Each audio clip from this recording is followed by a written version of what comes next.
amigos, vieron ustedes en el perfil de inicio quién es el invitado de esta noche. Para mí es un honor tenerlo acá en Siendo Honestos. Don Milton Rey Guevara, presidente del Tribunal Constitucional. ¿Cómo le va? Bueno, Catherine, encantado de estar aquí en tu programa que es tan seguido por la teleaudiencia, siempre tratando temas de interés con personalidades que realmente influyen en el acontecer dominicano. El gusto y el honor es todo nuestro. Que usted haga un espacio en su agenda y venga para acá, además con su equipo, al que le agradezco que hayan tenido la deferencia de facilitar materiales que además van a ser incorporados a la entrevista, porque esa es la idea, que conozcamos no solamente el perfil público, que es muy público de don Milton Rey Guevara, sino también otras cosas con las que normalmente la gente no está familiarizada. Gracias por estar aquí. Me siento sumamente honrado, Catherine. Don Milton, usted es un samanense. Un samanense a carta cabal. Totalmente. Cuénteme un poco, por favor, de esa infancia en Samaná.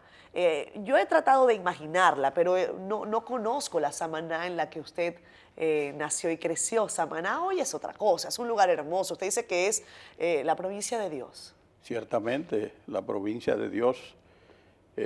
Dios nació en Samaná, pasó su eterna juventud en Sánchez, y escogió en las terrenas, y escogió como lugar de meditación a Sánchez. Entonces es verdad que es una provincia de Dios. Indudablemente que Samaná ha cambiado, pero mantiene lo que es la esencia, un verdadero paraíso a la medida, porque tiene las bellezas naturales más relevantes que se puedan lograr. Hay un cúmulo de factores que inciden en ello. Nosotros tenemos montaña, tenemos mar, tenemos saltos como el Salto a Limón, la bendición de las ballenas jorobadas, esas playas extraordinarias de Morón, del Cayo Levantado, de la Playita, es mi provincia favorita y no del porque usted Rincón, una gastronomía muy propia, un sincretismo religioso donde hay un gran respeto para la diversidad de creencias, y todo eso le ha dado a Samaná un lugar singular en el mundo. Hoy, sin saberlo nosotros, por doquiera se habla de Samaná. En el exterior la gente dice es el lugar más hermoso que se haya visto, y eso llena a uno de alegría. Por supuesto, a mí me tocó criarme en un momento distinto, donde las esperanzas eran inmensas, donde siempre estábamos a la espera del desarrollo turístico y del desarrollo industrial. En esa época se hablaba mucho de la industria del coco, pero eso no llegó, aunque tuvimos momentos estelares, como por ejemplo en la Constitución del 29 de abril del año de 1963, la de don Juan Bosch, se declara a Samaná zona de turismo, pero además en los actos de toma de posesión del presidente Bosch se incluyó un almuerzo en Los Cacao y en Cayo Levantado para los dignatarios que vinieron. Fíjese usted la relevancia que tenía Samaná. La niñez mía fue un poco especial, porque yo soy asmático, sí, y sufrí enormemente de unos ataques de asma que me postraron mucho tiempo, y eso me dificultó enormemente. Incluso el aprendizaje, tuve que hacer en un momento 2 cursos, el segundo y el tercero de la escuela primaria, para poder pasar al cuarto, porque me estaba atrasando. Sí. Y eso pues me dio también la oportunidad de reflexionar. El que permanece mucho tiempo acostado, forrado con papel de estraza y aceite de ricino, esas cosas son fuertes, marcan una vida. Pero al mismo tiempo, cuando uno sobrevive con el cariño de sus madres, de su gente, pues quiere aprovechar mejor el tiempo, lo que le queda. Y eso me ha permitido siempre enfocarme en aquellos temas que me tocan trabajar y hacerlo con el entusiasmo y el compromiso que reclama cada situación. Pero es verdad que usted a los 12 años estaba leyendo, por ejemplo, no sé, Cervantes. ¿Es cierto? Bueno, ¿Cómo cayeron esos libros en sus manos? Porque eso tiene que ser también una tradición familiar. La lectura es un hábito que se cosecha hasta familiarmente. Perfectamente. Mi madre Ángela, que fue mi madre de crianza, pero me crió desde los 5 meses, entonces mi mamá, Yo tuve 3 madres, lo cual es un gran privilegio. Privilegio. Claro, entonces Ángela, Ferolina y Elisa.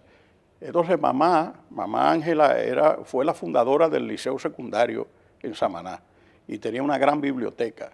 Y precisamente como yo pasaba tanto tiempo acostado con el problema del asma, cuando ella se iba para el liceo, yo abría los libreros de ella y entonces sacaba libros profundamente interesantes y quizás un poco más allá de lo que era mi formación, Claro. pero me marcaron. Por ejemplo, de esa época yo recuerdo un libro que se llama La Madre, de Máximo Gorki, Exacto. que es la historia de cómo el tema social se aposenta en el corazón y en el sentimiento de la gente que lucha por mejores condiciones de vida para el conglomerado social. Eso me impactó mucho. Y también, desde el punto de vista religioso, una obra que se llama Fabiola o la Reina de las Catacumbas, que también era la historia de la persecución de los cristianos en Roma. Entonces, fíjese, al mismo tiempo leía historia moderna, me fascinaba la historia, devoraba los libros. Y cuando mamá llegaba, ya los libros estaban en su lugar. Pero Usted eso lo hacía casi a hurtadillas. casi a hurtadillas. O sea, pero eso me sirvió de mucho. O sea, usted era un desobediente. Bueno, yo diría que era una manera Pero un desobediente inocente de querer cultivarme y aprovechar el tiempo, porque como no podía estar con mis compañeros en la clase, Claro. Pasaba mucho tiempo en la casa. Esa es la verdad. Don Milton, hubo en su formación varias personas que tuvieron sin duda un rol estelar. Usted ha hablado de sus madres y me gustaría que usted me comentara el momento en el que usted se acerca a la universidad, sobre todo a la Pontificia Universidad Católica Madre y Maestra, que ha formado, ha tenido un rol tan importante en su vida. Ha sido, yo pienso, una relación simbiótica. Ese acercamiento, ¿cómo se da? Y después reflexionemos, por favor, sobre el rol de la universidad, porque yo tengo la inquietud de que en la República Dominicana grandes cambios se van a dar a partir del rol activo de las universidades en la formación de una sociedad más democrática y justa. Pero hablemos de ese acercamiento con la universidad. Bueno, yo formaba parte en Samaná de la Juventud Estudiantil Católica, la JEC, y tenía una relación de cariño muy profunda y de respeto con el padre Enrique Potvin, misionero del Sagrado Corazón de Jesús, canadiense, un hombre realmente dinámico, entusiasta, y él me envió a realizar un cursillo de cristiandad, el número 15, en La Vega. Yo no tenía la edad requerida. ¿Querían que usted fuera cura? No, sino cursillista de cristiandad, Okay, que era un movimiento de laicos Okay. Que trataba de promover la fe, Sí. y con éxito durante muchos años. Entonces, pues naturalmente nosotros creamos un centro en Samaná que se llamaba el Centro Madre y Maestra. Por allá por los años de 63, por ahí, 64, la universidad hace una visita a Samaná. Van estudiantes, van profesores, y esa visita estuvo encabezada por Monseñor Agripino Núñez Collado, que era el vicerrector de la Universidad Madre y Maestra. El padre Enrique me buscó a mí para que diera la bienvenida a esos jóvenes estudiantes de la Madre y Maestra. Lo llevamos al Cayo Levantado, en fin.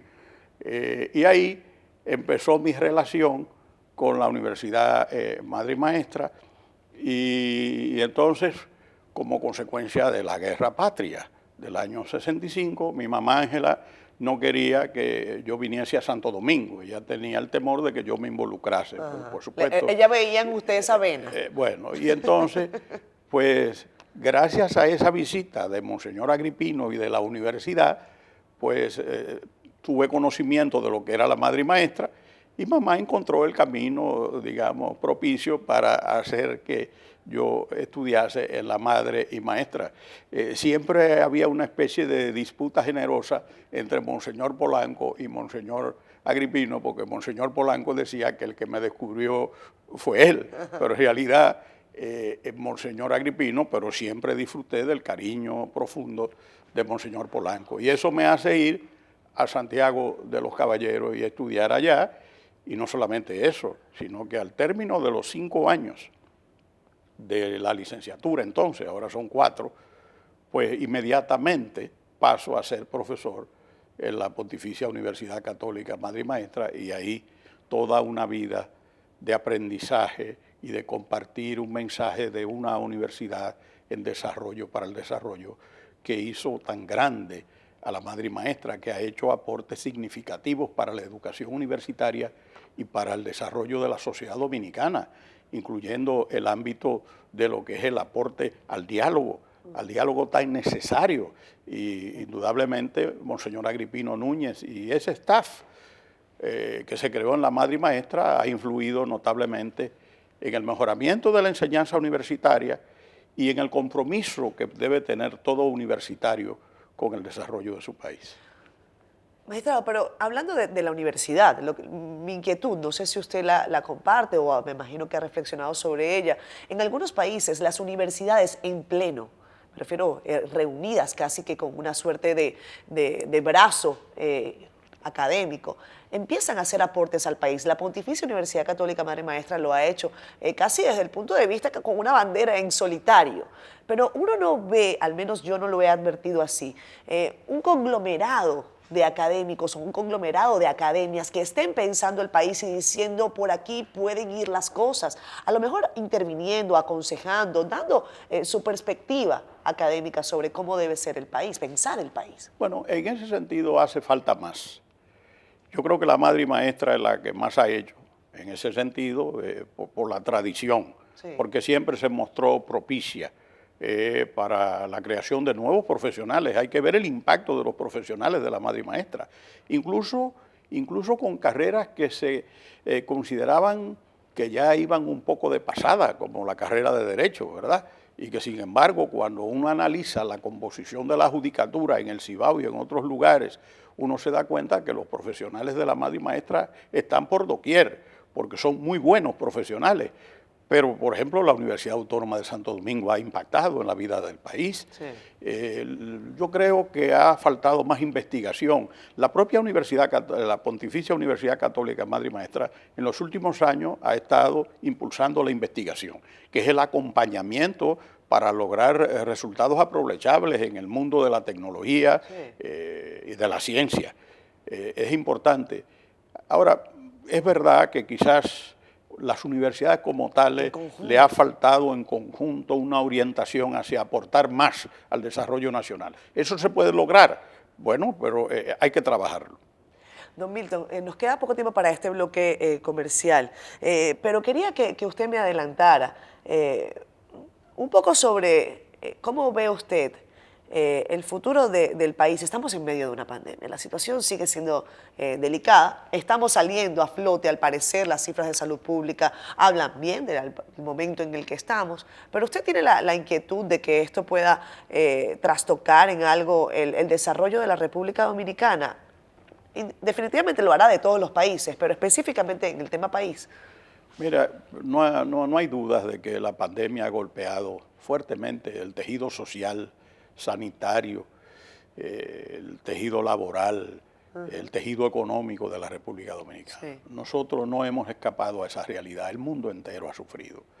Ahora, soy prisionero del optimismo siempre y entiendo que la República Dominicana tiene las condiciones para salir hacia adelante y lo está demostrando. El empuje de la economía dominicana es extraordinario. Cuando esa maquinaria productiva del país se pone en movimiento, nosotros podemos alcanzar logros que son inimaginables. Entonces, lo importante es trazar la ruta, tener las metas claras y trabajar en ese sentido. Yo creo que, claro, va a tomar un tiempo la restauración de todo el tejido social y productivo, los empleos se están recuperando, los índices de contagio están disminuyendo, sí, la vacunación va aumentando, pero hay un sinnúmero de proyectos y en todo esto es importante que se conjugue el desarrollo del turismo. El turismo es el motor de la economía dominicana. Ya nosotros no somos una economía de postres, de café, de cacao, de tabaco.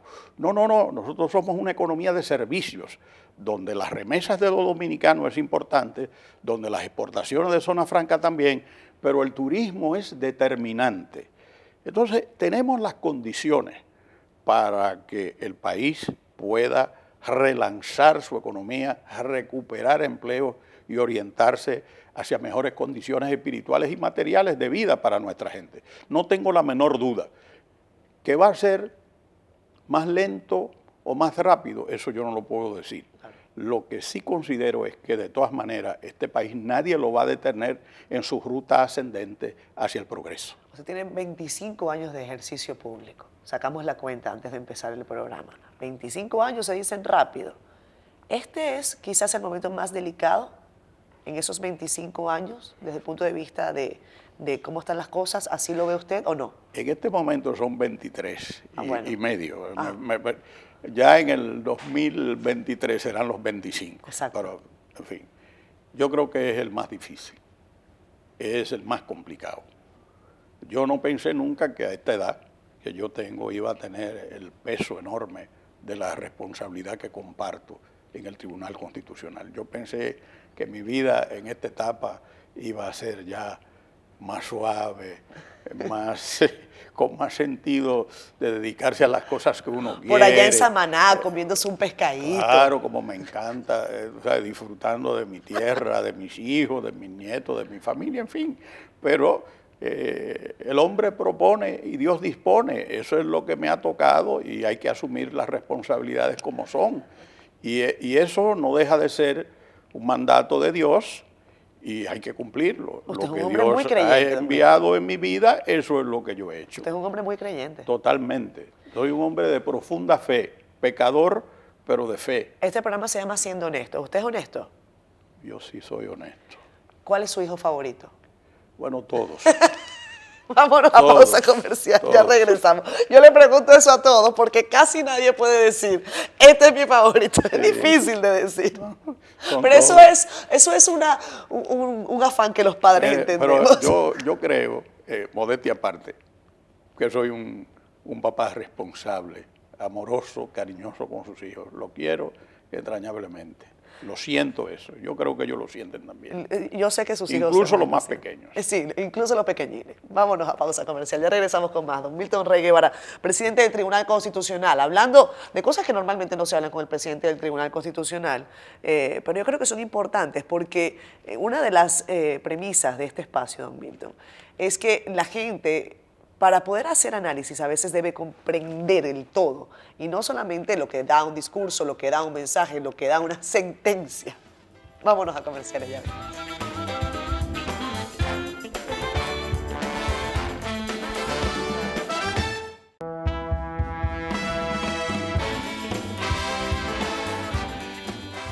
Regresamos con más. Estamos conversando con don Milton Rey Guevara, que dice que ya a esta edad él estaba pensando como en otra cosa, un pescadito frito por allá en Samaná, arrocito con coco, otra cosa, ¿verdad, don Milton? Así es. Pero bueno, son las responsabilidades de la vida.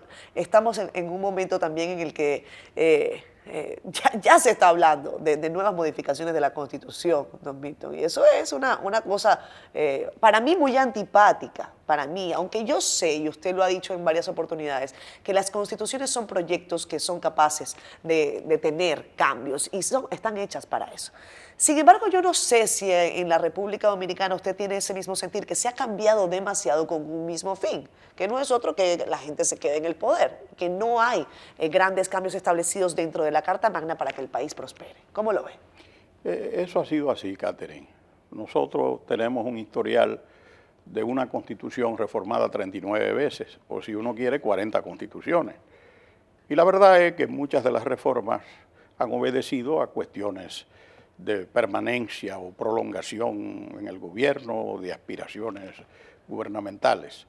Y si uno establece un parámetro general, uno puede encontrar 3 o 4 constituciones que reflejan un sentimiento de darle al país una institucionalidad democrática. Y uno se va a la Constitución de Moca del año de 1858, esa es una constitución paradigmática, como lo es también la Constitución del 29 de abril del año de 1963, que es la primera constitución social de la República Dominicana. La que todo el mundo como conoce como la Constitución de Bush. Y entonces la Constitución del 26 de enero de 2010, que es la visión más integral de la organización institucional y democrática de la República Dominicana. Por eso los autores más importantes de derecho constitucional español señalan que es la constitución más avanzada de Iberoamérica, esa que fue modificada en el 2015 para el tema exclusivamente de la reelección. Entonces, indudablemente, nosotros lo que debemos hacer es reforzar el andamiaje constitucional, porque una constitución de 2010 y sin embargo las leyes complementarias de esa constitución todavía no han sido adoptadas. Así es. Y eso es penoso, porque esas leyes complementarias son las que le darán el sentido global a la Constitución para poder regir la vida en sociedad, porque la Constitución es la madre de todas las leyes, es la que organiza el Estado, es la que establece cuáles son los derechos y los deberes y las garantías de los ciudadanos. Entonces, pues si la propia Constitución dice, yo necesito que sean adoptadas tales y cuales leyes, pues lógicamente, ¿qué debemos hacerlo? Claro. Para fortalecerla. Y entonces tú tienes que, por ejemplo, nosotros en el tribunal hemos estado reclamando esas leyes complementarias. Te voy a poner un ejemplo. La ley, la Constitución manda a que nos dotemos de una ley que rija la propiedad inmobiliaria en la zona fronteriza en la República Dominicana para privilegiar la propiedad de los dominicanos. Eso no se ha hecho. La ley de ordenamiento territorial, eso no se ha hecho. La ley de indultos, por ejemplo, eso no se ha hecho. La ley de extinción de dominio. La ley de extinción de dominio que está ahí, la ley de referéndum, la ley Código penal. Bueno, los códigos no están en eso, pero es una lástima que la República Dominicana se pase 20 años o más discutiendo un código penal. Eso es una vergüenza para cualquier otro país. Entonces, por una razón o por la otra, pero es vergonzoso, da pena. Entonces, yo creo que... ¿Eso es falta de qué? ¿Falta de interés? ¿Falta de...? Bueno, en Venezuela se le dice guáramo, que es como ponerse los pantalones. Y bueno, esto es lo que hay, esto fue lo que se consiguió, ¿o qué? ¿Con qué cree usted? Mira, yo no quiero repartir culpas, porque ese no es mi papel. Sí. Pero realmente es vergonzoso. Es vergonzoso. Una legislación. ¿Que no haya acuerdo? No, una legislación, pero no solamente es un código, hay otros. Está el Código Civil, está el Código de Procedimiento Civil. O sea, son estructuras, productos del intelecto de destacados juristas que en una determinada época han aceptado la encomienda de los mandatarios de turno para trabajar en esos instrumentos que rigen la vida en sociedad. Sí. Y sin embargo, después de esos esfuerzos, pasan 10 años, pasan 12, pasan 15, yo no sé cuánto, y somos incapaces de dotar al país de herramientas que lo que hacen es permitir que la convivencia se haga de la mejor manera. Entonces, yo no quiero repartir culpa, pero es penoso. Y eso, al final, la historia dirá qué se hizo y qué no se hizo, porque esas cosas la historia las juzga severamente. Así es. Cuando ustedes decidieron, bueno, empezaron a crear la Constitución porque usted es uno de los que la creó, la Constitución la última Constitución que tenemos, la del 2010, que fue modificada, pero es la misma Constitución. Se habla de un Estado social de derecho y de justicia. Estado social y democrático de derecho. Estado social y democrático de derecho. En ese Estado social y democrático de derecho, don Milton, entiendo yo la igualdad está más que adentro. O sea, es un concepto no nuevo para nada, es un concepto de la Revolución Francesa. Hablemos de la igualdad. ¿Usted cree que en este momento en República Dominicana la igualdad es un concepto primario, es un concepto que realmente se hace valer? Bueno, sabe que ¿O las leyes lo hagan? Hay que hacer una aclaración con el Estado social y democrático de derecho. El Estado que surge con la Revolución Francesa es un Estado democrático liberal, porque en ese momento la opresión que recibían los ciudadanos y las ciudadanas era una opresión de tipo político. La libertad estaba en juego porque la nobleza dominaba en esas sociedades más que la propia burguesía industrial, comercial e intelectual. Por eso la Revolución Francesa es la primera revolución burguesa del mundo. No la hicieron los obreros. Eso hay que rescatarlo. Eso hay que decirlo una y otra no vez. fueron los obreros ni los campesinos, fue la burguesía que estaba oprimida políticamente por la nobleza. Entonces, ahí se habla de un régimen liberal. ¿Y cuál es el principio fundamental de ese régimen liberal que surge con la Revolución Francesa? El principio de la legalidad. Y el principio de la legalidad supone el sometimiento de la administración a la ley y el reconocimiento de los derechos subjetivos de los particulares, esos derechos que se proclaman. Entonces, ese es el Estado liberal. Ahora, eso va evolucionando y poco a poco, ya a inicios del siglo XX, uno puede hablar del Estado social. Pero el Estado social implica metas a lograr, porque la igualdad de derechos sociales depende de múltiples factores, como el desarrollo del Estado, como el desarrollo de los individuos. Entonces, obviamente, se establecen esos principios de igualdad, de libertad, de solidaridad, sí. Pero son procesos que hay que seguir para lograrlo. Entonces se proclama la igualdad. Bueno, pero ¿en qué consiste la igualdad total? Todos los seres humanos en este momento, en una sociedad determinada, tienen derecho a la vivienda. Es decir, ¿tienen vivienda real? No. Hay muchos que no lo tienen. ¿Todos tienen derecho a la salud real? No. Entonces, siempre es un camino a recorrer, a lograr. Y hay estadios más o menos avanzados en cada país. Entonces, bueno, como principio se proclama la igualdad. Pero usted no es verdad que es igual una persona que duerma debajo de 2 planchas de zinc, que no tenga seguridad social y que no tenga alimentación asegurada, que aquel que como nosotros lo tenemos. Entonces, el principio es válido, pero es una meta a lograr, es como el horizonte. Tú caminas tratando de llegar al horizonte, el horizonte se aleja. ¿Para qué sirve el horizonte? Para avanzar. Entonces, esas metas establecidas en una Constitución, pues sirven precisamente para que el Estado diseñe políticas públicas tendentes a lograr la igualdad, la solidaridad, el bienestar colectivo de todos los dominicanos y las dominicanas. Es bueno, quizás la pregunta que yo voy a hacerle a continuación, usted ponderará si puede responderla o no, porque evidentemente usted es el presidente del Tribunal Constitucional y sabemos cualquier disputa quizás pueda llegar al Constitucional. Pero yo no sé si a usted le preocupó en alguna medida la redacción que se refiere al tema de la igualdad o al tema de la discriminación dentro del Código Penal, el último Código Penal. ¿A usted eso le preocupó? ¿Cómo lo ve? ¿Si puede dar algún aporte al respecto? Mira, Catherine, con toda franqueza, yo prefiero que esos instrumentos estén ya plasmados. Que sigan su curso. Y que sigan su curso. Yo tengo un deber de reserva. Lo sé. Que se impone. Y es lógico que así sea. Y yo lo entiendo, y yo tengo el deber de preguntárselo. Por supuesto. Eso es parte de lo que nos trae acá. Pero yo se lo comento porque, bueno, este programa es así. Es parte de una conversación. Tiene todo el derecho, ¿verdad? Exacto. A mí particularmente me preocupó. Y no sé si era como colocar el pelo en la sopa, porque a veces uno siente que son hasta estrategias de estos políticos nuestros para que las cosas no avancen, ¿no? Esa redacción que permite, que avala de alguna manera que haya discriminación de cualquier persona en la República Dominicana me pareció totalmente fuera de lugar y me pareció que era algo que se caía tanto de Maduro que parece un pelo en la sopa puesto adrede.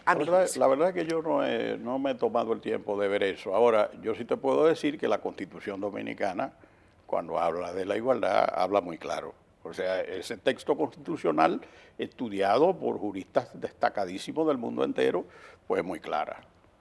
Don Víctor, hablemos de su tesis sobre las expropiaciones. Yo nunca le he preguntado sobre eso.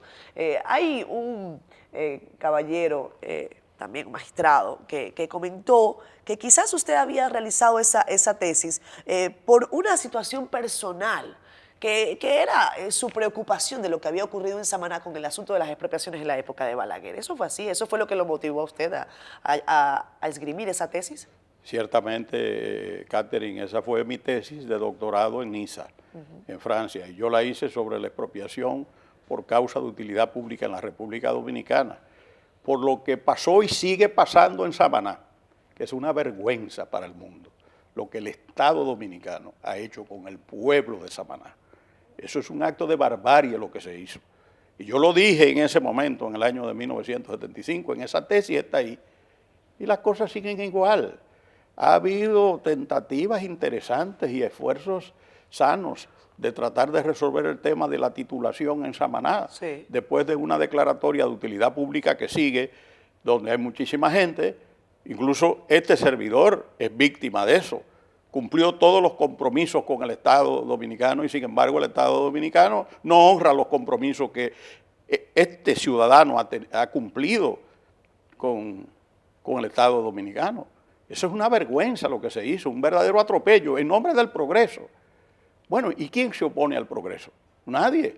Ahora, el progreso no se puede realizar a costa de la dignidad y de vulnerar los derechos más elementales de un pueblo, que es lo que pasó con Samaná. Todavía eso se está viviendo. Muchísima gente en Samaná no tiene titulación de nada. Daban plazos de 24 y 48 horas para destruir las casas. Pero eso es una cosa inaudita. Y por eso... ¿Cuánta gente afectada? Bueno, todo el pueblo de Samaná, porque todo el casco urbano fue declarado de utilidad pública. Y a nadie se le dio un título, a nadie se le pagó. A algunos se le pagó casi selectivamente, otros se le han asignado viviendas, pero con una lentitud enorme de bienes nacionales, que en esa época yo lo denominé la administración de males nacionales. En la tesis mía yo digo que esa entidad era la administración de males nacionales, porque fueron los que atropellaron al pueblo de Samaná. De una manera, óyeme, cuando los profesores míos, cuando yo hablé con el profesor Jean-Paul Gilly, que era el profesor mío de administrativo, que era el rector de la Universidad de París-Dauphine, además de ser profesor de administrativo en Niza, era el rector de París-Dauphine. Cuando yo le dije ese tema, él me dijo, ¿por qué usted quiere ese tema? Yo le dije, mire, lo que ha pasado. Cuando él escuchó eso, me dijo, no hágalo, porque la verdad eso es un acto de barbarie. Eso es una cosa inimaginable que se pueda dar en un país. Y fíjense, Catherine. Yo estoy sacando la cuenta. No sé si... Estamos hablando del año de 1975. Yo tengo rato sacando la cuenta, porque por eso yo estudié periodismo. Tú no estabas nacida en esa época, en 1975. Y, la tesis mía de esa época. Y todavía estamos bregando con lo mismo. Eso es increíble. Entonces, tú dices, el Estado Dominicano ha hecho lo que debía hacer. No, el Estado Dominicano se entretiene en otras cosas, buenas, menos buenas y malas. Y esa es una de las cosas malas que ha hecho. Un atropello a un pueblo, óyeme, pero de una manera que me parece que es un caso único en la historia, con buenas intenciones, porque la intención del presidente Balaguer, que fue el que dirigió ese proceso, era buena. Era de cambiar la cara a Samaná. Bueno, pero espérate, los métodos también hay que tomarlos en consideración. No solamente el fondo, a veces también es mucho tiene que ver con la forma. Tiene que ser tomada en cuenta. ¿No le resulta agotador temas como esos, temas que no se resuelven? ¿No le resulta cansón? Bueno, tú sabes una cosa. Yo siempre he dicho que parecería que en este país hay dos tipos de problemas, los que se resuelven solo y los que no se resuelven nunca, y eso es penoso. Y uno tiene la esperanza, yo tengo la esperanza de que el país, que poco a poco ha ido avanzando en cosas, pueda adelantar más en ese camino del respeto a las instituciones, porque el respeto de las instituciones hace que se respete al ciudadano, y eso, por supuesto, es una aspiración permanente. Yo he dicho y vuelvo y repito, soy prisionero del optimismo. Bueno, pero uno va viendo el tiempo pasar y dice, ¿hasta cuándo? Pero hay que mantener el optimismo. Vámonos a pausa comercial, ya venimos.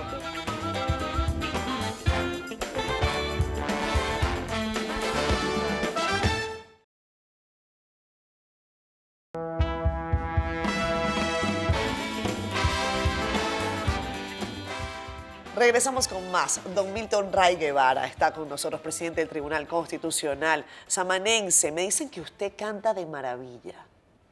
Pues, ese es alguien que no conoce del canto, pues, porque ¿quién se puede imaginar que yo canto de maravilla? Usted sabe que yo tengo cómplices para este programa. ¿Verdad? Sí. Bueno. Mire, escuche esto y dígame si usted no va a cantar. Oigo tu voz en cada amanecer y un beso tuyo el sol me va a traer. Es magia, una caricia, un beso. ¿Le gusta o no le gusta esa pieza? Esa canción me encanta. Esa canción es magia del maestro Solano. Se me va. Yo la he cantado muchas veces. La canta pero bueno, bien. de cantar, pero de cantar bien ya esa es otra cosa. A mí me dicen que usted canta muy bien y que baila muy bien. Bueno, yo trato de bailar, a mí me gusta bailar, me gusta cantar.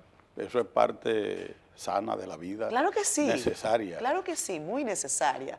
Y además, siento yo que el que puede bailar y cantar con agilidad tiene un chancecito adelante que otros. Bueno, pero tú sabes, la canción, mira, las canciones son un momento especial en la vida. ¿Le gusta a usted pasar las noches o no sé, cualquier día escuchando música? ¿Es un hábito sí, suyo? a mí me gusta la música mucho. Y yo he cantado no solamente en el país, fuera del país. ¿Ah, sí? Sí, pero no como gran cantante, no. ni mucho menos. Por ejemplo, yo recuerdo que siendo becario del gobierno francés, por allá por el año de 1900, tú no estabas ahí por ahí, en el año 1974, los becarios del gobierno francés organizaban una velada artística que se llamaba. Y lo hicimos en Niza, en un centro de exposiciones que se llama el Palais de la Méditerranée, que queda en la Promenade des Anglais, el paseo, que es una especie como si fuera el malecón, ¿verdad? El paseo de los ingleses. Y entonces ahí, representando la República Dominicana, pues yo canté Quisqueya y bailé ese merengue que es tan popular, el tabaco es fuerte. Lo bailé y eso fue una cosa extraordinaria, pero porque usted sabe que el ritmo, pensando en nuestro querido Johnny Ventura, por supuesto, y canté el Quisqueya de Mercedes Sagredo. Y fue una cosa maravillosa, como también canté en graduaciones de español del Liceo Albert Premier de Mónaco, donde estaba la princesa Carolina, el curso de español. ¿Es bonita la princesa Carolina? Bueno, ¿Más bonita que en la revista o no? Buena moza. Bueno, ella ha cambiado mucho, ¿verdad? Ella ha cambiado mucho, pero es una mujer muy interesante, muy íntegra y que ha honrado la familia. Pero tiene ese gusto por el arte, por la cultura. Esa cultura general también lo ha puesto usted a conformar interesantes espacios. Usted representa o ha representado a la República Dominicana al Instituto de Derechos Humanos de la Universidad Complutense de Madrid. Tiene un rol importante, usted creó la FIJUS, que tiene un rol muy importante en la República Dominicana. En fin, don Milton, estuve revisando un material audiovisual del momento en el que usted aspiraba a integrar el Tribunal Constitucional. Ese Consejo Nacional de la Magistratura, ahí estaba, por supuesto, el presidente de ese momento, Leonel Fernández. Tenía mucho bigote Leonel Fernández en ese momento. Las personas cambian físicamente, pero no necesariamente de espíritu. Leonel Fernández en ese momento le preguntaba, le hablaba de que dijera sobre su experiencia personal. Usted se encomendó a Dios en varias oportunidades en ese día. ¿Lo recuerda? ¿Recuerda perfectamente cómo fue el proceso y por qué consideró que debía tomar ese camino? Bueno, yo debo decir, yo nunca he visto esa entrevista. ¿Ah, no? Y recientemente me la enviaron, pero yo no la he visto, la tengo guardada para verla. Y sé que la subieron a las redes recientemente, pero yo no la he visto. Yo sacaré un momento para verla. Ahora, ¿por qué yo me encomendé a Dios? porque yo todo lo que soy se lo debo al Señor. Y además fue una obra de Dios, porque yo nunca pensé ser juez de nada, ni aspirar a ser juez de nada. Y curiosamente quien me presentó a mí fue el CODUE, la Confederación de Organizaciones de la Unidad Evangélica.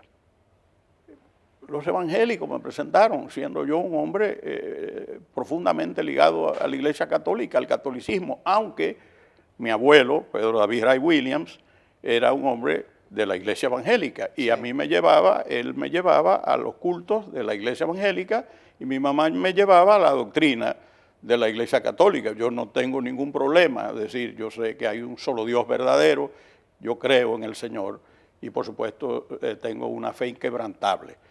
Y por eso yo me encomendé a él, porque entendí que fue una obra generosa de su parte, que yo no merecía eso. En la constitución de ese Consejo Nacional de la Magistratura, que se concibió en la Constitución del 2010, está la figura del Procurador General de la República. Se ha debatido mucho, don Milton, sobre la pertinencia de que sea el presidente el que decida, que tenga en su poder quién es el procurador. Ese debate está sobre la mesa de si debe ser un organismo colegiado, de si debe ser el presidente de la República. ¿Cree usted que fue un acierto de la Constitución del 2010 que se designa al procurador de esa manera? Mira, Catherine, en eso todo depende del color del cristal con que se mire. A mí me parece que eso tiene una lógica, y es que hay una representación del Ministerio Público en el Consejo Nacional de la Magistratura, que no solamente son jueces, legisladores y el Poder Ejecutivo, sino que debe existir una representación del Ministerio Público, incluso para defender las candidaturas de aquellos servidores de la Administración de Justicia que provengan del Ministerio Público. Ahora, todo depende del procedimiento que se establezca. Yo me voy a permitir hacerte una pregunta. Diga. ¿A ti te gusta tener a Miriam Germán en el Consejo Nacional de la Magistratura? No es una cuestión de que me guste o no. Está cumpliendo su rol. Pero tú te sientes confiado en que ella puede hacer un gran papel. Eso espero, eso espero. Entonces el problema... ¿Es quién? El problema es cuáles son los criterios y cómo se elige al Procurador General de la República y cómo funciona. Yo no creo que eso sea un problema, porque entonces sucede que si es un procurador tal, uno no está de acuerdo, y si es tal, uno está de acuerdo. Yo creo que es una representación importante de todo el estamento jurisdiccional. ¿Por qué dejar fuera el Ministerio Público? No. ¿Por qué solamente jueces y legisladores y Poder Ejecutivo? Yo creo que, ahora, que busquen la manera, que eso no me toca a mí, de hacer una buena escogencia y un mecanismo de selección del Procurador General de la República que lo aísle de las influencias no queridas de otro poder del Estado. Ahí lo dijo todo. Esa era la pregunta también, ¿cómo se selecciona al procurador? Porque si el procurador lo elige el presidente de la República según le parece ese día, pues a lo mejor no complace a todos los gustos, ¿no? Y tal vez puede ser una selección quizás más transparente. Mira, esas cosas... O más socializada, no vamos a decir transparente, Catherine, pero más... eso depende también... Del ojo. No, depende mucho de la formación personal, profesional, de a quien escojan, en todos esos cargos. En todos esos cargos. Tú puedes buscar el mejor método de elección, pero si tú escoges gente que no están a la altura, no va a servir de nada. Esa es una tarea difícil. Yo convengo, eso no es fácil, pero hay que tratar de hacerlo de la mejor manera posible. Ve, don Milton, que me decía que eso ha sonado como música. Voy a irme a la pausa con la música que le gusta a don Milton. Dame una pausa, seguimos escuchando buena música. Una caricia, un beso y otro más, y en ese instante el alma.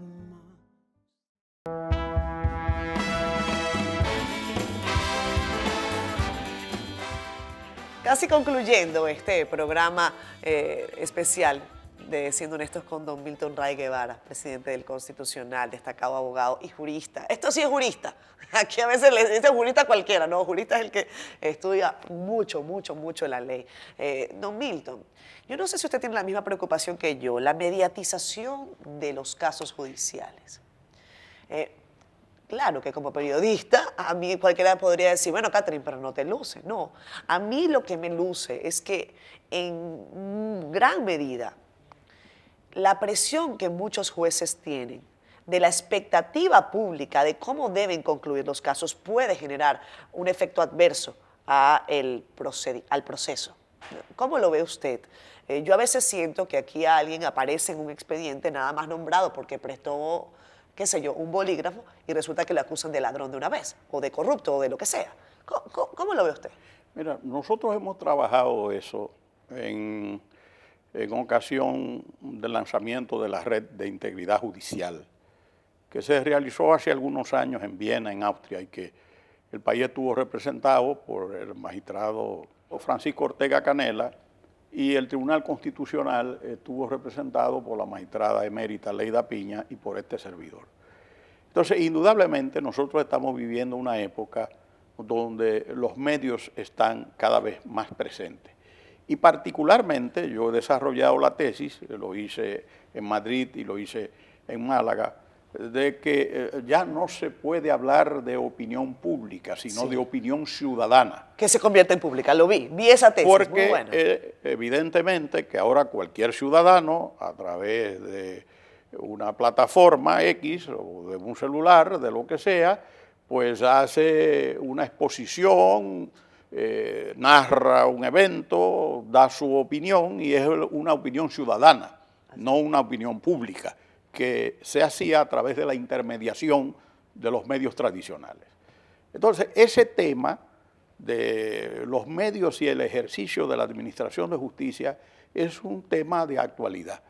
Y lo que se trata es de que los jueces sepan, digamos, aislarse de esos fenómenos, que apelen a la integridad judicial, a los valores de la integridad judicial, que juzguen de acuerdo a las normas, a los valores, a los principios, a las normativas, a los hechos, y no se dejen arrastrar por lo que es, digamos, el momento de opinión en que se expresan unos pareceres que obedecen muchas veces a la pasión y no a la razón.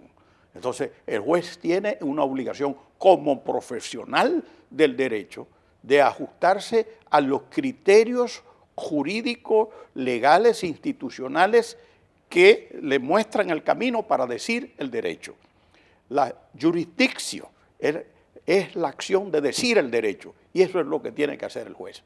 Ponderar los hechos, cuando le toca al juez ponderar los hechos y decir el derecho, independientemente de las presiones o las tensiones que puede haber en una sociedad o los mecanismos que pueden establecerse de comunicación, de presión en una sociedad determinada, que en determinados momentos de la historia siempre los ha habido, con más o mayor grado, pero ha habido influencias siempre en torno a juicios importantes a través de la historia judicial. Hablando de historia, don Milton, hemos hablado de su preparación, de su experiencia, de las personas que han intervenido para bien en su carrera. Después de tantos años, ¿usted no le guarda rencores a nadie? En absoluto. ¿No es un hombre usted de rencor? Jamás, jamás. Eso no me pasa por la mente nunca. Ni siquiera de los que le han atacado férreamente. Nada, yo ni recuerdo esas cosas, gracias a Dios. Tengo el corazón limpio, totalmente. ¿Qué le preocupa? Eso da una gran alegría espiritual. ¿Qué le preocupa a Y usted? esa es la enseñanza de Dios. Sí. Uno, por supuesto, ser perfectible, pero yo creo que todo ese amor del que yo fui rodeado desde pequeño, como que me cubrió. Y esa es una de las cosas que yo más disfruto. Yo no pienso en nada de lo que hayan dicho, de lo que hayan hecho contra mí. El Señor sabe cómo yo soy, me ve por dentro, me ve por fuera, y a Él le rindo cuentas. ¿Qué le preocupa a usted en este momento? Sobre todo pensando al país, ¿qué le preocupa? Mira, a decir verdad, yo creo en la inmortalidad de la República Dominicana. Nosotros siempre hemos tenido hombres y mujeres que en el momento clave han dicho presente por el país. No será la excepción. Podremos tener dificultades, pero la inmortalidad de la República está garantizada por el coraje del pueblo dominicano en sus diversas etapas. Y siempre aparecerá un hombre o una mujer prestos a defender la República Dominicana, ahora y siempre. La República Dominicana es eterna, la eternidad que para mí viene de algo muy importante, la fe de Juan Pablo Duarte y de los trinitarios. Fíjate cómo buscan ese lema, Dios como soporte de la patria y de la libertad. Dios, patria y libertad. Y cómo el juramento de los trinitarios, el hecho mismo de la Trinidad de Dios omnipotente.